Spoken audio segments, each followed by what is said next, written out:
Ex-Kepala Divisi Propam Polri Verdi Sambo kembali buka suara soal keterlibatan Kabareskrim Komjen Agus Andrianto dalam kasus tambang ilegal di Kalimantan Timur. Hal itu sesuai dengan surat laporan hasil penyelidikan yang pernah ditandatanganinya. Adapun surat laporan hasil penyelidikan itu sudah terdaftar di Div Propam pada tanggal 7 April 2022.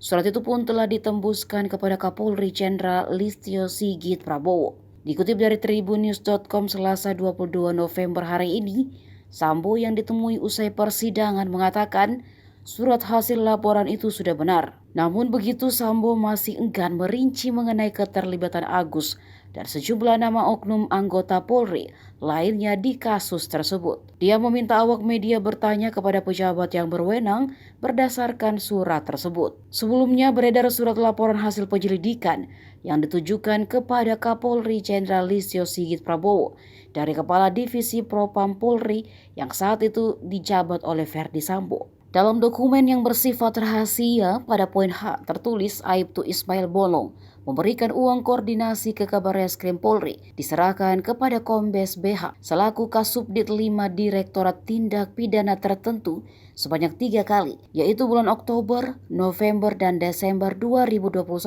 sebesar 3 miliar rupiah setiap bulan untuk dibagikan ke Direktorat Tindak Pidana Tertentu Bareskrim. Selain itu, juga memberikan uang koordinasi kepada Komjen Agus Andrianto selaku Kabareskrim Polri secara langsung di ruang kerja Kabareskrim dalam bentuk US dollar sebanyak 3 kali, yaitu Oktober, November, dan Desember 2021 sebesar 2 miliar rupiah. Sementara kesimpulan laporan hasil penyelidikan ditemukan fakta-fakta bahwa di wilayah hukum Polda Kalimantan Timur terdapat beberapa penambangan batu bara ilegal yang dilengkapi izin usaha penambangan, namun tidak dilakukan upaya tindakan hukum dari Polsek, Polres, Polda Kalimantan Timur, dan Bareskrim karena adanya uang koordinasi dari para pengusaha tambang ilegal.